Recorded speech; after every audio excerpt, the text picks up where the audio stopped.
In this video, I am going to explain anatomy of shoulder girdle muscles. But before I explain anatomy of muscles, I would like to explain important anatomy of scapula.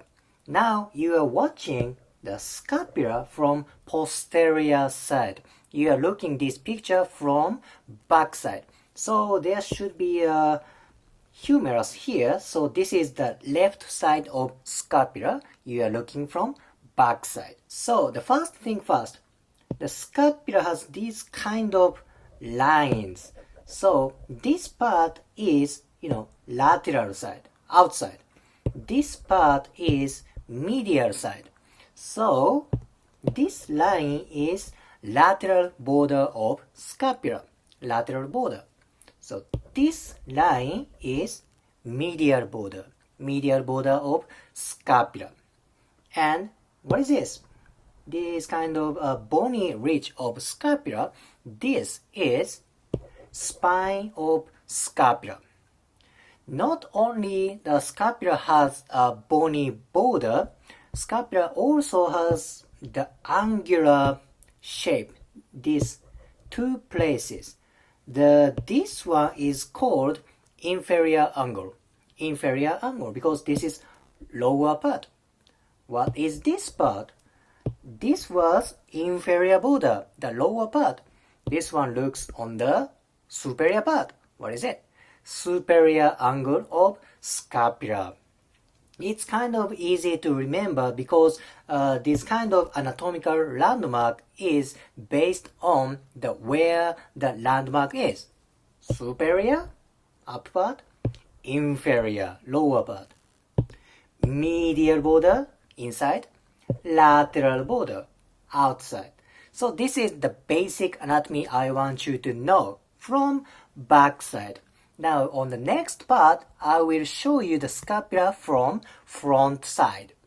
Now you are looking scapula from front side. So the first thing first, I want you to remember this part, this bony pointy part. This part is coracoid process. Coracoid process. This coracoid process is very tiny bony landmark. However, this part is very, very important. I will explain why later. So this is pretty much it. I think the important place is coracoid process. For next part, I will show you muscles of shoulder girdle. Again, you are looking the body from back side. The first muscle I'm going to explain is this one, this big muscle. This muscle is trapezius. You see the name here, right here, trapezius, Trapezius, trapezius. Of course, you have trapezius this side as well, but in this picture, it is showing you only on the left side. So trapezius is very, very big muscle. The main function of trapezius is bring scapula towards spine. This is adduction of scapula, adduction. And one more important function is elevate scapula. Trapezius brings scapula up. This movement is elevation of scapula. So this is trapezius. Now let's go a little bit more closer view. You see these muscles right here. This muscle is called rhomboid. You see the name here, rhomboid. If you want to be very specific, rhomboid can be divided two parts. The first one is here, right here, the light blue color here. This part is oftentimes called rhomboid minor. Why minor? Because it is smaller than the next one. Rhomboid major. Here, you see the size here? So this is rhomboid major, the big one. So this is rhomboid minor. You see the size is different. That's why this part is called rhomboid major, bigger muscle. And rhomboid minor, smaller muscle. But sometimes people call these two muscles together as rhomboid. So people will know what you mean when you say rhomboid right here or rhomboid major, rhomboid minor. It doesn't matter. It doesn't confuse people. So it makes sense. Personally, I call this muscle as rhomboid. I treat this muscle as one muscle. The main function of rhomboid is adduction of scapula. Bring scapula towards spine. This is very important muscle. Of course, trapezius is important, but rhomboid is as important as trapezius, adduction of scapula. So this is main function of rhomboid.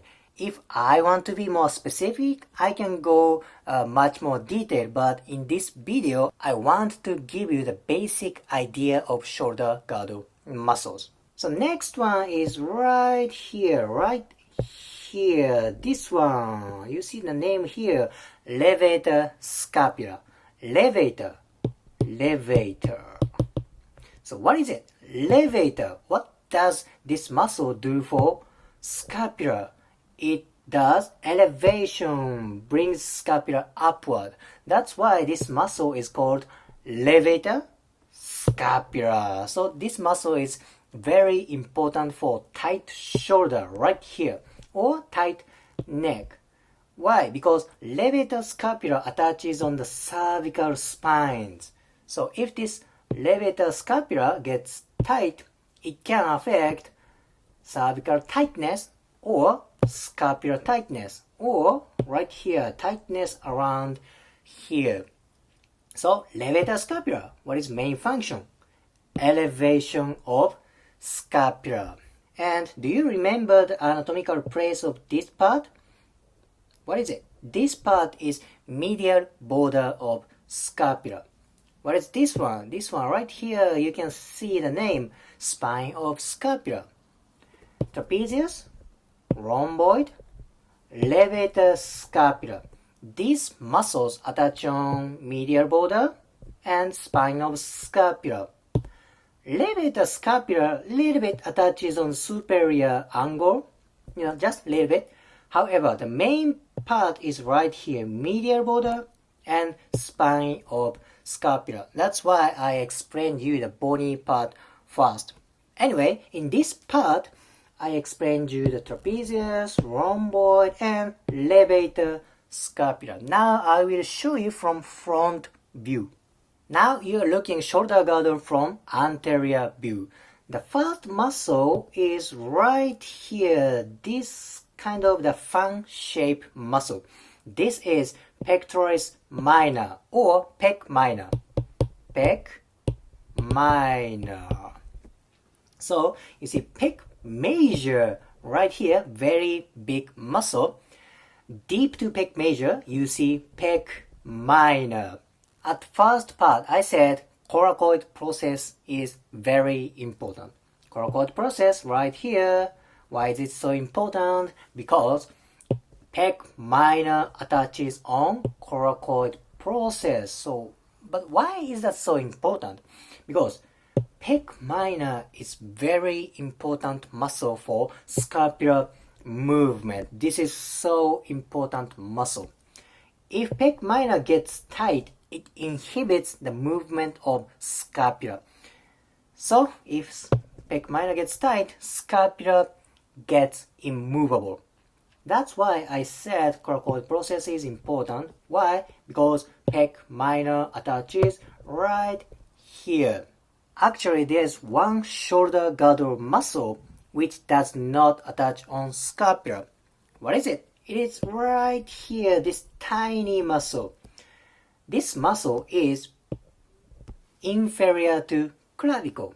What is it? So this muscle, this tiny muscle is subclavius. Subclavius. This muscle is very tiny. It does not move a joint very big like pec major or like a deltoid muscle. This subclavius doesn't move joint as much as big muscles. But why is that so important? Because If subclavius gets tight, it will bring clavicle down. Then there is nerve or artery or vein running here, and this place is very, very narrow. This place. So if subclavius gets tight, brings down clavicle, it will pinch nervous tissue or arteries. What's gonna happen? That would create pain right here. What is it? It is thoracic outlet syndrome. Oh my gosh, this tiny muscle can create thoracic outlet syndrome. That sounds very important, right? So subclavius, very tiny muscle. However, it is very, very important. The last one is very hard to see from anterior view, yet it is hard to see from posterior view.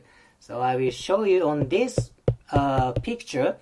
This one, this kind of zigzag shape. It is not zigzag shape, but you know what I mean. Very unique shape.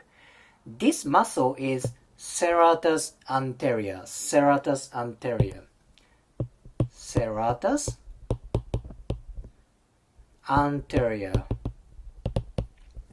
Oh my gosh, this muscle is as important as pec minor. Why? Because serratus anterior brings scapula laterally. This movement is abduction of scapula. By the way, pec minor does abduction as well. So when these two muscles work together, it will act as the scapular abductor. This movement is so important, especially for throwing movement, baseball pitching or throwing movement. So when pec minor and serratus anterior get tight, it will inhibit movement of scapula. Oh my gosh, pec minor, serratus anterior, I cannot emphasize enough. They are so important. So in this video, I explained basic anatomy of shoulder girdle muscles. It's just my personal opinion. Shoulder girdle muscles are not very famous compared to the shoulder muscles, like a rotator cuff or pec major or deltoid.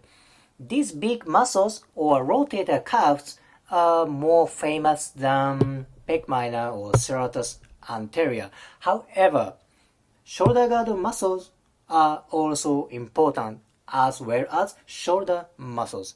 So I hope this video helps you understanding of shoulder girdle muscles and anatomy. So if you liked today's video, please like, comment and subscribe. See you in next video.